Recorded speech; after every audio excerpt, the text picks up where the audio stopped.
I found out my son was married from a stranger's comment, while my kettle screamed and no one turned it off. The boy I raised alone had started a new life and forgotten to invite me. If you've ever been left out by your own family, tell me where you're watching from or comment one below. And if you've never felt that kind of pain hit, like because someone out there needs this story tonight. The steam fogged my kitchen window until the maple outside became a smear of red and gold. Our little Wisconsin town was quiet, the way Sundays can be lawnmowers far off a church bell from street. Marks counting the hour, a dog 2 houses over yapping at nothing. I took the kettle off the burner and set it on the cool back eye, the metal ticking as it settled. The noise was small compared to the sound in my chest. A stranger's name, someone with a sunflower in their profile picture, had typed, "Congratulations, David and Vanessa. You two were radiant."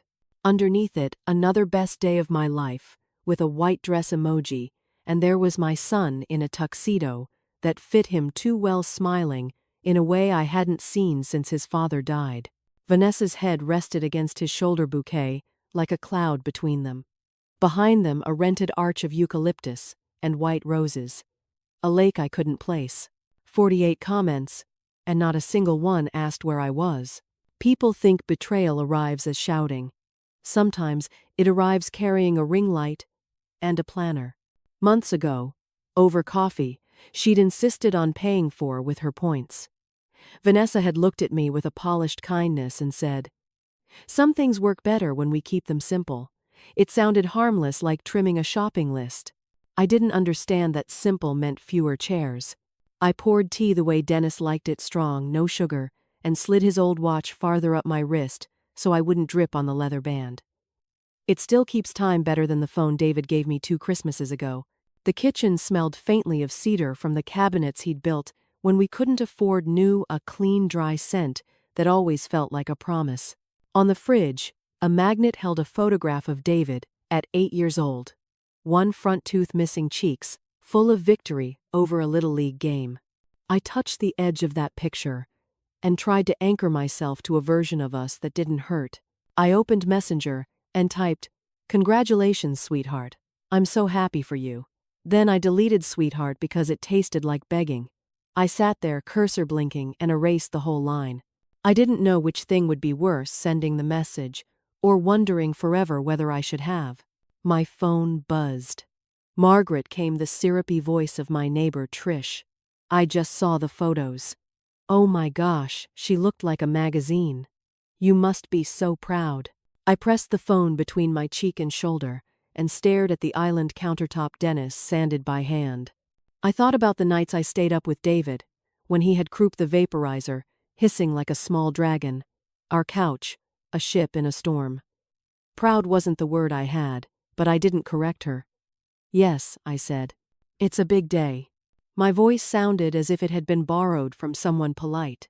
After I hung up the house, found its old stillness, the kind that feels like waiting for a verdict. Across the street, Mr. Finnegan loaded fishing gear into his truck bed, slamming the tailgate twice to make sure it stuck. He waved, and I pretended not to notice. The last time he'd waved, I'd told him David and Vanessa were thinking about a fall wedding. I could hear myself back then, cheerful, hopeful, trusting a calendar that wasn't mine. I scrolled again. A reel. Vanessa, turning in slow motion under cafe, lights the hem of her dress, dragging leaves. "We kept it intimate," the caption read. "Just family." The words were a small, precise knife. I set the phone down as if it might be hot. At the sink, I ran water over a mug with a chip on the rim that Dennis never threw out because he said a chip made you pay attention. The light fell through the window onto the dish rack, onto the curl of steam rising from the kettle onto my hands. I dried the mug twice, not because it needed it, but because it was something I could finish. When you're in a house that has protected you for 30 years, it is easy to pretend its walls can protect you from everything else. Memory is not a kind archivist. It pulled out a morning last winter. Vanessa sitting at this same table, nails pale pink, saying, "Traditions can be heavy," and then glancing at David, as if to check whether he'd practiced the line. I had laughed, trying to be the generous kind of mother who doesn't make a girl feel measured. Now the laugh sat in my throat like a stone. My tea cooled a skin forming at the top. I didn't drink it. The clock ticked. The house breathed. I thought, maybe they'll come by. Maybe they'll bring cake. Maybe she'll hug me and laugh and say, "We did it fast to keep the press away, huh?" I'm kidding. Hope makes a fool of you. But I let it sit there anyway, because letting go felt like a second betrayal this time by me. The phone chimed again, a cascade of notifications, like fistfuls of rice at a church door. "You looked stunning. You two are everything. Can't wait to see the house you pick." House. The word clicked somewhere behind my ribs. The last time Vanessa was here, she'd admired the way the afternoon came through the lace curtains and said natural light cells. I had laughed then too. I rinsed the cup again, though it was already clean. On the stove, I turned the burner back on so the kettle would sing. It felt less lonely with noise, even if the noise was a scream. I set out a jar of honey I keep for company, and a dish of lemon slices that were already drying at the edges. I laid a second saucer beside my own out of habit, and then tucked it back in the cabinet before the room could accuse me of pretending. The mail would be in. I wiped my hands, checked my reflection in the dark glass of the microwave door, and decided I looked like a woman rehearsing an apology. I put on Dennis's navy cardigan, the elbows shiny from his years and mine, and stepped toward the hallway, but the sound came first. A car slowing tires, crunching lightly over fallen leaves. Then, the firm, businesslike ring of a doorbell, once and once again.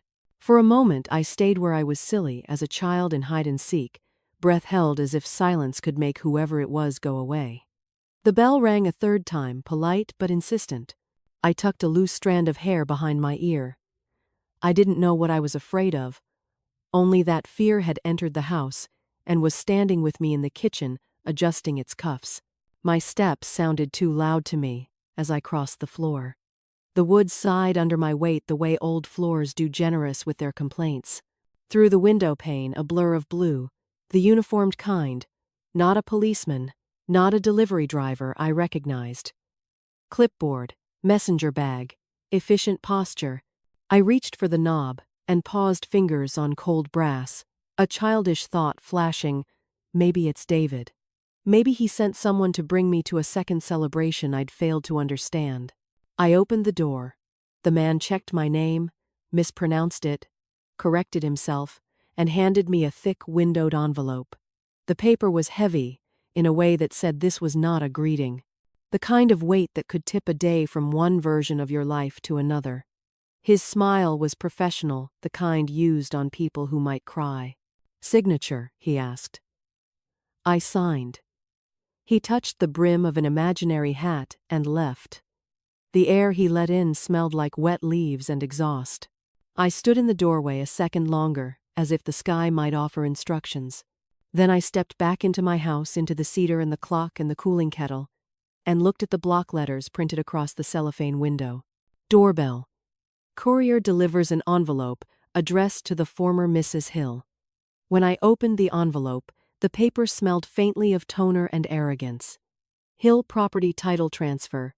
Escrow authorization pending. My name was printed in bold, but not in the way that meant owner. It meant previous. I set the kettle to boil again the way I always do when something hurts. The kitchen filled with that thin whistle that sounds like someone holding back tears. Outside, the Wisconsin morning had already melted into noon. The maple leaves trembled in the wind, like they knew something I didn't. Vanessa arrived just after 1 o'clock. No call first, no text, just her silver SUV crunching the gravel of my driveway. She stepped out in a cream coat, her sunglasses already in place like a barrier. Her perfume entered the house before she did. "Hi, Margaret," she said, cheerful enough to bruise. I was nearby signing some papers, thought I'd drop by. "Hope it's not a bad time." I gestured to the table, the envelope still sitting there like a guest that refused to leave. "Perfect timing. You can explain this." Her eyes flicked toward it, and for a fraction of a second, her smile faltered. Then it came back brighter. "Oh, that routine stuff. Just the escrow paperwork. We're combining accounts, streamlining, you know. David said you wouldn't mind." The kettle screamed again. I didn't move to stop it. Combining whose accounts? She laughed softly. Oh, don't sound so suspicious. It's all part of building a future. You'll see. She walked over and poured herself tea like she owned the air between us. You still make it strong, she said, wrinkling her nose. David says it keeps him awake. I watched her remove the lid from my sugar jar without asking. The silver spoon clinked against porcelain. Her rhythm, not mine. I didn't hear about the wedding until afterward, I said. She froze for a heartbeat, then smiled again. It was quick. We wanted to keep it simple. You know how expensive things get. Simple. Again that word. She used it like a shield, like a line rehearsed until it stopped meaning anything. Simple doesn't mean secret. Her lashes lowered. It's not personal, Margaret. You're sentimental. David thought it might be easier this way. The words cut slower than a knife. Paper cuts always do. I felt every syllable nick something soft. She stood, walked to the window, and traced a fingertip along the edge of the curtain. You've got a lot of light here. It's gorgeous. Natural light cells. I turned off the burner. Cells. Oh, just a saying. You know, in real estate.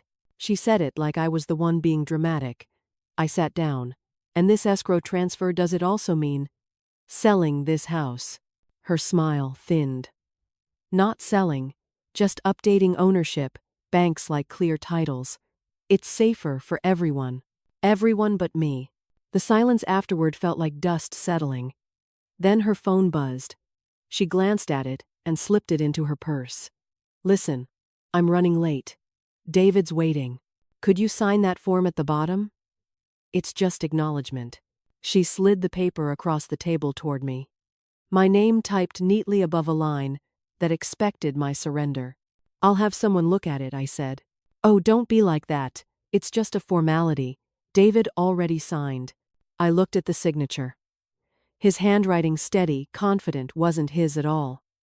He always looped the D too high. Whoever wrote this had made it perfect mechanical. I reached for my reading glasses and studied the fine print.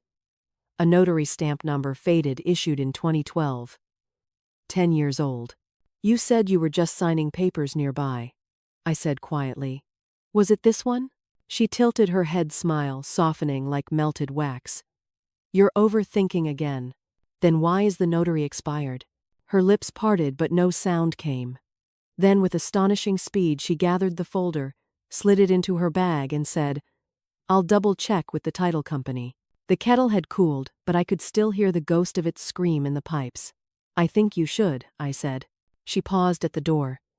You know Margaret's stress isn't good for you. David worries. He really does. He can stop worrying, I said. I'm fine. She left with that perfect posture of someone who has never been caught and doesn't plan to be. The house felt heavier after she was gone.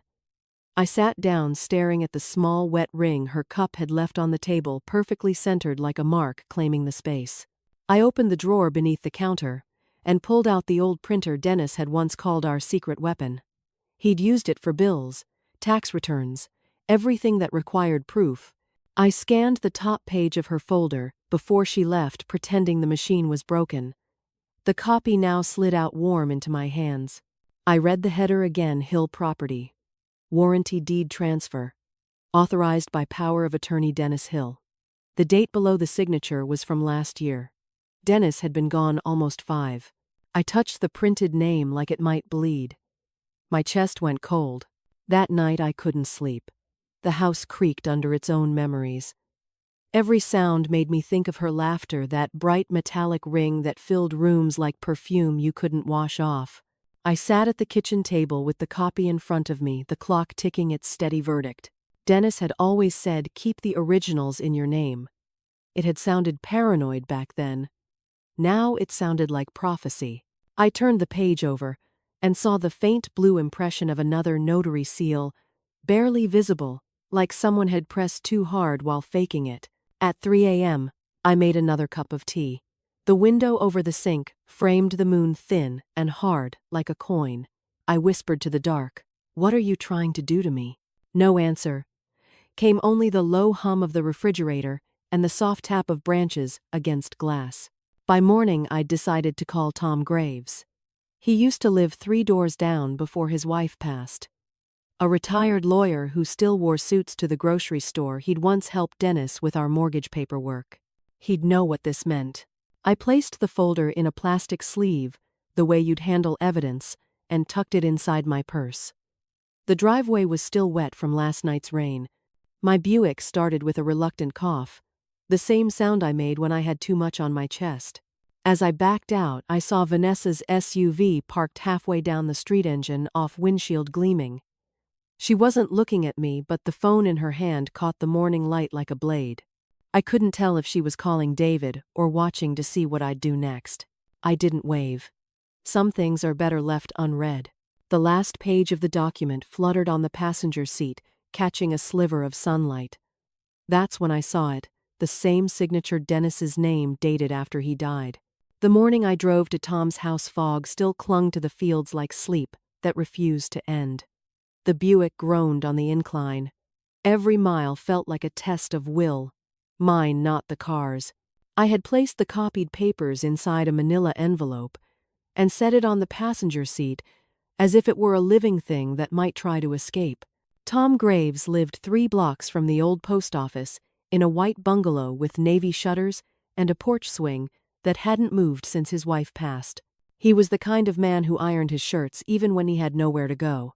I used to see him trimming hedges at dusk, the radio humming baseball scores through the window. When Dennis was alive, the two of them could argue for hours about property law and the Green Bay Packers.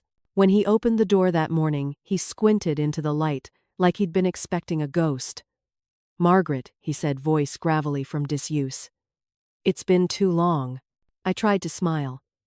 "You're the only lawyer I trust who still answers his own door." He chuckled, motioning me in. His living room smelled of coffee and wood polish, and a framed diploma from Marquette Law still hung straight and proud above a worn couch. The walls were lined with shelves, tax codes, law journals, a few mystery novels stacked sideways. On the end table sat a photo of his late wife Evelyn, frozen mid-laughter. "What brings you here?" "Not small talk, I'm guessing," he said, pouring 2 cups from a pot that had probably been brewing since dawn. I set the envelope between us. "Something's wrong with these papers. Vanessa, David's wife, asked me to sign them." He adjusted his glasses and slipped out the pages. The rustle of paper sounded louder than it should. "Power of attorney, title transfer, escrow authorization." His brow furrowed. "These are significant, Margaret. What did she tell you?" "That it's routine. A formality," she said. David signed. Tom's thumb paused over the signature. "Did he?" "I don't think so," I said. "And Dennis's name appears here. Dated last year." He looked up sharply. "Dennis passed away in 2018. "Exactly." Tom reached for a yellow legal pad, the kind lawyers carry like extra skin. "All right," he said. "Let's see what we're dealing with." The next hour unfolded like surgery. He compared notary numbers, checked expiration dates, scribbled notes in tidy block letters. His pen tapped twice on the same spot, a rhythm that meant trouble.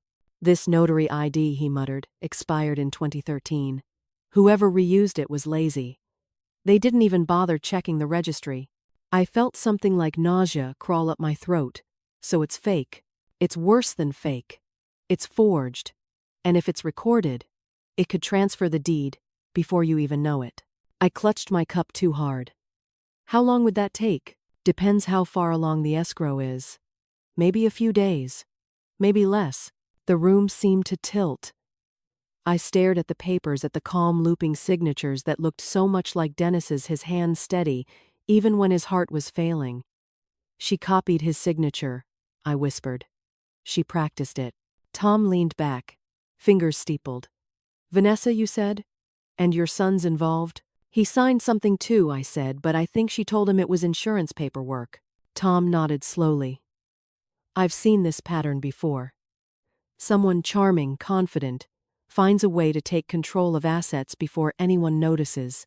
It's a kind of financial grooming." I hated how easily he said it, as if greed had a manual. He reached for the phone on his desk. I have a friend at the county recorder's office. We can check whether these documents have been submitted. While he dialed, I stared at the photo of his wife on the wall, thinking how her laughter looked like a kind of mercy. Tom's voice dropped to a professional murmur. Yes, Claire, it's Tom Graves. I need a quick check on a file. Hill Property, Lakeview Drive. Escrow ID ending in 472. A pause. Pending recording, you say? When another pause longer. Tomorrow morning. 10:30. Got it. He hung up. You've got 24 hours before it becomes official. The words hit like cold water. And after that, it'll take months to undo. Years, maybe. I took a slow breath. Then we stop it before it happens. Tom smiled, a small flicker of admiration behind his tired eyes. That's the Margaret I remember. He pulled a drawer open and retrieved a stack of forms, bound by a rubber band. We'll need the original deed, your power of attorney Dennis's will, and any correspondence from the title company. Bring them here tonight. I'll draft a notice of dispute and an escrow freeze order. I nodded, trying to absorb the legal language. It sounded like armor. He reached for a drawer on his left one. I hadn't noticed before, smaller, locked with a brass key. There's one more thing, he said, voice low. He turned the key and pulled out a sealed envelope yellowed around the edges. My husband's handwriting stretched across the front. For Margaret. If someone tries to move what shouldn't move. My hands shook as he handed it to me. Dennis gave this to me a few years before he died, Tom said quietly. Told me to keep it safe, until you might need it. I wasn't sure what he meant. Now I am. I traced my finger over the ink. The letters looked alive, his familiar loops and slants. You kept this all this time. I keep my promises, he said simply. Outside. A car door slammed somewhere down the block. For a moment, both of us froze. I thought of Vanessa's SUV Silver and watching.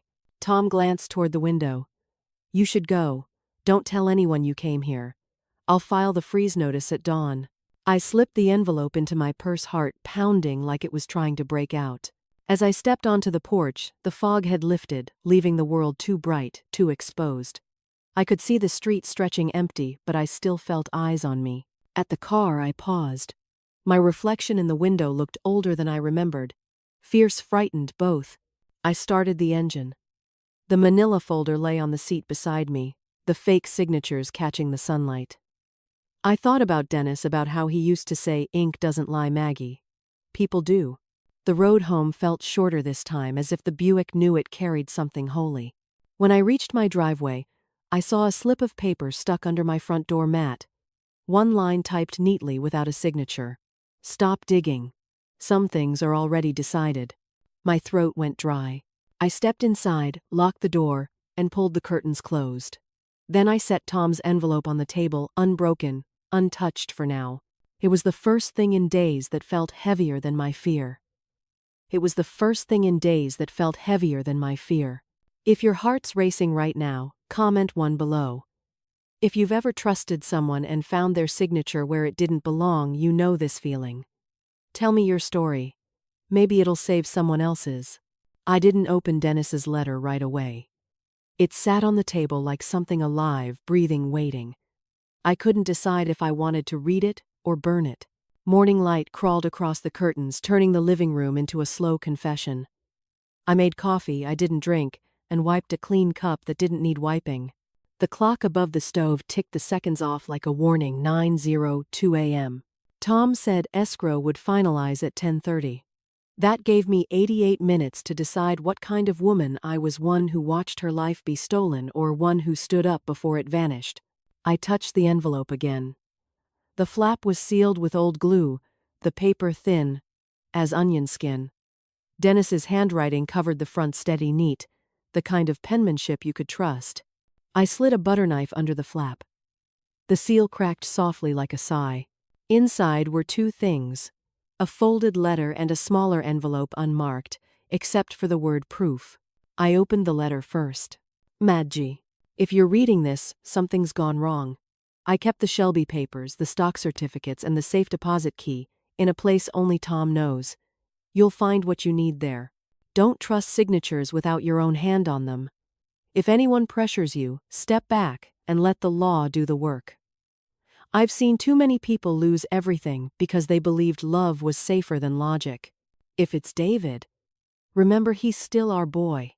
But don't let him destroy you trying to save him. D. I sat still for a long time, the words sinking in like stones. If it's David, it was always a possibility, wasn't it? A truth I'd kept folded away, just like this letter. I reached for the smaller envelope marked proof. Inside was a single flash drive. I booted up the old laptop Dennis used for invoices. The screen flickered, fan whirring like a dying insect. I plugged in the drive and waited. A single folder appeared. Hill, Escrow, 2023.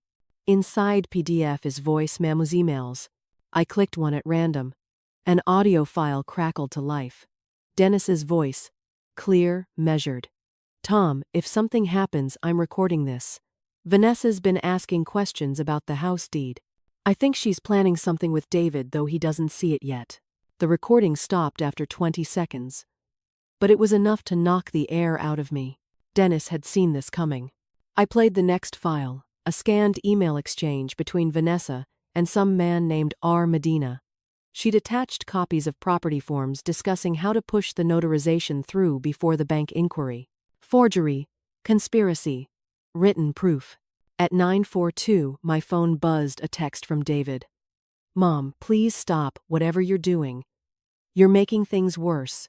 I stared at the screen, fingers trembling. I typed back. Worse for who? He didn't reply. I printed the emails, each page sliding out warm from the printer like fresh wounds. Then I called Tom. He answered on the first ring. I've already filed the freeze notice, he said. But they'll need hard evidence to make it stick. I have it, I said, voice steadier than I felt. Bring it to me. And Margaret, be careful. I slipped Dennis's letter, the flash drive, and the printouts into a plastic folder.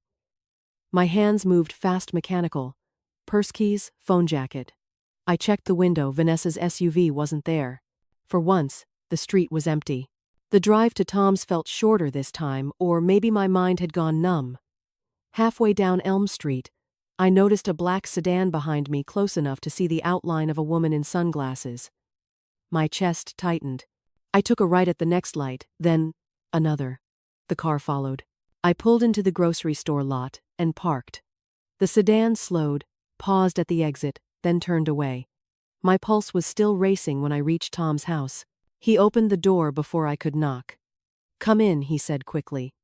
We don't have much time. I handed him the folder. Dennis recorded everything. Tom scanned the papers, his lips tightening. This is more than enough. I'll forward copies to the DA's office and county registrar. If they try to finalize, it'll flag as fraudulent. Relief flickered through me, brief, fragile. But before I could speak, there was a knock at the door. Sharp, deliberate. Tom froze. Stay quiet. He peered through the peephole, then exhaled. It's David. He opened the door halfway. David stood there, tie, crooked face, pale. Mom, we need to talk. I think we're past that, I said. Please. His voice cracked. You don't understand. Vanessa said she said Dad gave her permission. Your father predicted she'd say that, I said, holding up the letter. He wrote this years ago. David's eyes darted to Tom, then to the folder on the table. You went to him. Yes. Because I had to protect what's left. He ran a hand through his hair. Mom, she's pregnant. The room tilted. For a moment, I couldn't breathe. She told me last night, he continued, voice breaking. That's why I signed. I thought if we combined assets, she'd feel secure. Tom's tone stayed calm, clinical. Pregnancy doesn't justify fraud, son. David's face hardened. You don't know her. I know the type, Tom said. David turned to me, desperation in his eyes. Please, just give me the documents. I can fix this. Fix it. My voice rose. By letting her erase everything your father built. He took a step forward. You're making a mistake, Mom. No, I said, holding Dennis's letter close to my chest. Your mistake was thinking love means surrender. For a second, The air between us felt electric, charged with every unsaid word from the last 5 years. Then he turned and walked out without another glance. Tom locked the door behind him. Silence fell like dust. He looked at me. He'll go to her. We'll need to move fast. I nodded, gripping the letter tighter. Then we do it by the book. Tom gathered the papers into a sealed envelope. I'll deliver this myself. Stay home, keep the doors locked. If she contacts you, record everything. I nodded again, though my heart was somewhere else, still standing in that doorway, watching my son walk away for the second time in my life. When I got home, I found a message slipped under my door. One line printed on the same white paper as before. You should have signed when you had the chance. I looked out the window. A car idled at the corner, engine running. The clock read 9:59. 31 minutes left before everything changed. If you were in Margaret's place, would you have signed or fought? Tell me in the comments where you're watching from. If this story hit a nerve, drop one below so I'll know you're still with her when the truth breaks. The clock struck 10. I'd been sitting at the kitchen table for an hour, listening to every sound as if the house were trying to warn me. The hum of the refrigerator, the creak of the floorboards, the soft tap of rain against glass. It all blended into a kind of heartbeat I couldn't turn off. Tom's voice from the call still echoed in my head. The recorder's office opens at 10:30. If they're going to push the deed through, it'll be then. I'd locked the doors, checked the windows twice, and kept Dennis's letter close like scripture. Every few minutes, I looked down at my phone, waiting for a message that didn't come. At 1012, headlights swept across the living room wall. My heart jumped. I moved the curtain just enough to see a familiar silver SUV idling at the curb. Vanessa. I didn't need to see her face. The way she parked, angled, defiant, was enough. I grabbed my phone, dialed Tom, but before he could answer, someone knocked on the door. 3 sharp knocks. Not frantic, not polite, confident. Margaret. Her voice cut through the door like perfume through air. It's me. Please open up. I didn't move. I just want to talk, she continued, calm as a nurse. No lawyers, no misunderstandings. For David's sake. That name. My weakness. I opened the door but left the chain on. You have 2 minutes. Her smile appeared between the gap. Thank you. I know this looks bad, but you've misunderstood everything. I folded my arms. The forged signature says otherwise. Her expression didn't change. You think Dennis would want this house collecting dust? He wanted family here. He told David that before he died. That's not what his letter said. Her eyes flickered just once, but I saw it. Letter, she asked too casually. You already know about it, don't you? That's why you followed me to Tom's. She leaned closer. Margaret, I'm not your enemy. I'm trying to protect what David deserves. What he deserves? Or what you want? Her voice softened. He's my husband. We're having a child. Do you want your grandchild to grow up watching their parents struggle while you sit here with all this? She gestured around the living room at the pictures, the furniture, at my life, as if it were a collection of things gathering dust. This house isn't yours to give away, I said quietly. She sighed. I was hoping you'd be reasonable. But if you'd rather go through lawyers, fine. Just remember who that'll hurt. The words hung heavy between us. Then she smiled again, sharp, practiced, and walked away. I closed the door and locked it. My hands were shaking, but not from fear. Something inside me had snapped into clarity. She wasn't bluffing. She was threatening me with love, using David, using that unborn child as leverage. I sat back down, staring at the clock. 1024. I dialed Tom again. He answered on the first ring. They're here, I said. I figured. The registrar just flagged the documents. Someone tried to file a digital copy. Was it Vanessa? Her name wasn't on it, but David's was. My throat tightened. They're in this together. Not necessarily, Tom said carefully. Sometimes signatures get added after the fact. We'll find out soon. The DA's investigator is coming by your place at noon to collect the evidence. I hung up and looked out the window again. Vanessa's SUV was gone. For a moment, the street looked ordinary. The kind of street where people watered lawns and waved to neighbors. But nothing about today was ordinary. At 1046, my phone buzzed again, a text from David. "Mom, please don't talk to anyone. Just wait until I get there." I typed back alone. No reply. 10 minutes later, a knock came again, this time softer. When I opened the curtain, David stood there alone, drenched from rain. "Can I come in?" he asked quietly. I nodded and stepped aside. He looked tired, older somehow. The kind of tired that comes from carrying someone else's guilt. "Mom, I didn't know about the forged deed," he said before I could speak. "She told me it was a refinance. I only found out when the bank called this morning. You're saying you signed blind." "I trusted her," he said, voice breaking. "I thought she loved me. I wanted to hold him, but I didn't move. And now, she's gone. Took the car, the credit cards, everything." I closed my eyes. For a moment I saw him as a boy again, mud on his jeans, a gap in his front teeth, running toward me because he'd scraped his knee.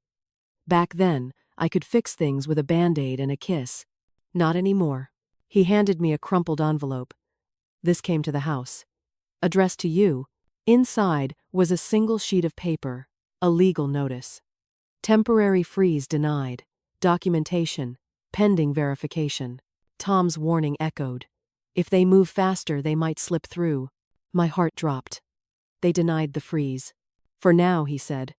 "But there's something else. Vanessa called the registrar pretending to be you. She used your old email, Mom. The one from Dad's computer."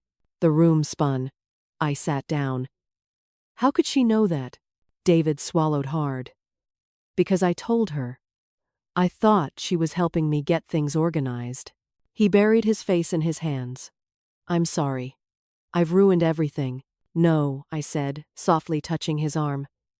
"You trusted someone who knew how to use that trust." He looked up, eyes wet.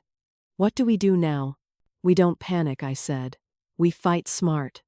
Like your father would." At that moment, my phone buzzed again, a call from Tom.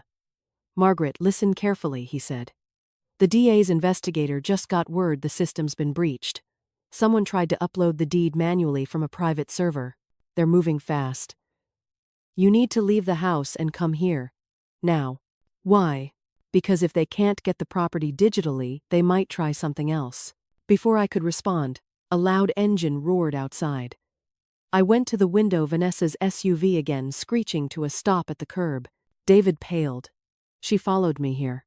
He stepped toward the door, but I stopped him. "No. Let her make the next move." We watched as she got out, umbrella snapping open, face hidden behind dark glasses. She walked up the path with calm precision. 10 seconds later, the doorknob rattled. Then a knock, slow, deliberate. I reached for my phone, thumb hovering over Tom's number. "Mom," David whispered. "What if she—" I raised a hand for silence. Through the door, Vanessa's voice came low and sharp. "Time's up, Margaret. We're doing this my way. If your heart's racing, you're not alone. Would you open that door or let her knock again? Tell me below. Drop one if you'd stay and fight beside Margaret." The sound of her voice through the door was colder than the rain outside. "Time's up, Margaret. We're doing this my way." David froze beside me, eyes wide. I could hear the tremor in his breath. He wasn't the confident man who had once argued politics with his father. He was that frightened boy again, waiting for someone else to fix it. "Stay here," I whispered. I walked toward the door, heart pounding so hard I could feel it in my throat. My reflection flickered in the glass cabinet, gray hair, eyes hollow, back straight.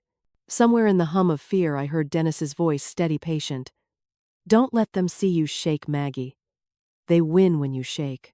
I unlocked the chain and opened the door halfway. Rain sprayed across the porch, turning her pale coat darker at the shoulders. "Bold of you to show up," I said. Vanessa smiled, like someone who had already won. "You can't keep fighting this. It's over." Behind her, a black sedan idled. A man in a suit sat in the driver's seat, face half hidden by the rain. "I told you we'd make it legal," she continued. "You've had your time, and now we're closing." "Closing what?" I asked. "On the deed," she said simply. "With or without your consent." My phone buzzed in my hand. A text from Tom DA's office here. "Don't leave the house. recording live feed.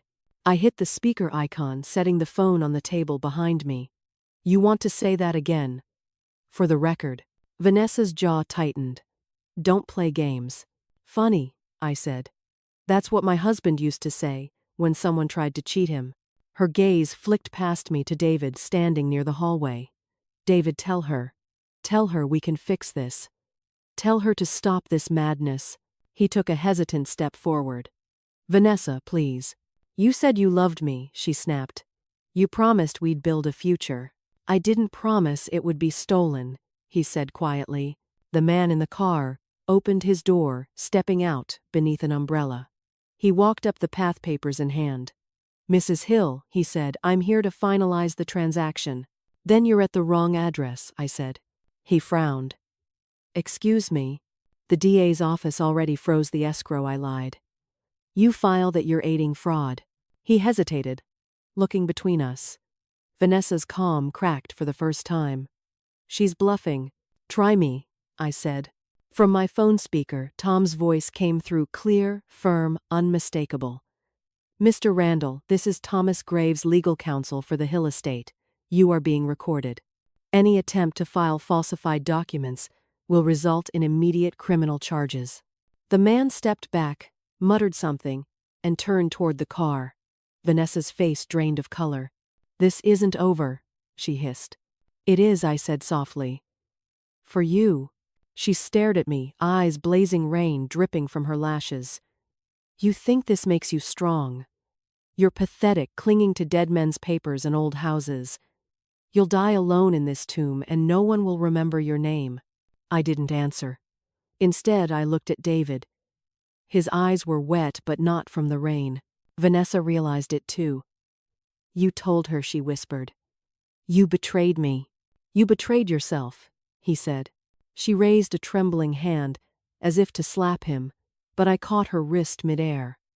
Don't, I said. Not in my house. For a second, she looked almost human, tired, cornered, afraid. Then she jerked free and stormed down the path. The sedan's tires screeched as it pulled away, taillights vanishing into gray. Silence followed, thick and absolute. David leaned against the wall, breath shaking. It's over. Almost, I said. Now we finish it right. By noon, Tom and the investigator arrived, 2 cars, one marked, one plain. They photographed the documents, collected the recordings, and took my statement. Vanessa's forged papers, Dennis's audio files, the emails, they all fit together like puzzle pieces built for justice. When they left, the house finally felt still. Not empty, just honest. David sat at the table, turning his wedding ring between his fingers. She's gone, he said. For now, I replied. He looked up, eyes full of guilt. Mom, I don't deserve your forgiveness. Maybe not, I said. But you're still my son. He broke down then, shoulders shaking. I stood behind him, resting a hand on his back the way I used to when he couldn't sleep as a child. For a long time, neither of us spoke. Later, when the sky began to clear, I walked outside. The rain had washed the driveway clean. Even the muddy tire tracks were fading. Across the yard, the maple leaves gleamed wet and new, like nothing terrible had ever happened here. I sat on the porch swing and unfolded Dennis's letter one last time. The ink had smudged at the corners, my own fingerprints over his. I whispered, It's done, Dennis. It's finally done. Then I noticed something at the bottom of the page, tiny writing I hadn't seen before, P.S. When it's over, drive the Shelby. For both of us. I smiled, small but real. The car had been in storage since the funeral. I'd never dared to touch it. But now it didn't feel like his ghost anymore. It felt like permission. That evening, as the sun slipped behind the oaks, I drove to the old garage. The Shelby sat there under its dusty cover. I pulled it off, ran my fingers along the hood, and felt the world tilt back into balance. The engine roared to life on the first turn. I laughed out loud, startled by the sound, by myself, by the fact that I could still feel joy. I drove down Lakeview Drive with the windows open, the wind catching my hair, the horizon burning gold. At the bend near the lake, I saw Tom standing by his mailbox waving. He called out, You look good behind the wheel, Maggie? I grinned. Took me long enough. When I reached the edge of town, I parked by the overlook and sat watching the light fade. Somewhere, sirens wailed faintly, the sound of justice catching up. I thought about Vanessa, about David, about every version of myself that had bent until it broke. And for the first time in years, I didn't feel small. The storm had finally passed, but something inside me said this wasn't the end. It was the beginning of who I was always meant to be. If you've ever had to rebuild after someone betrayed you, this one's for you.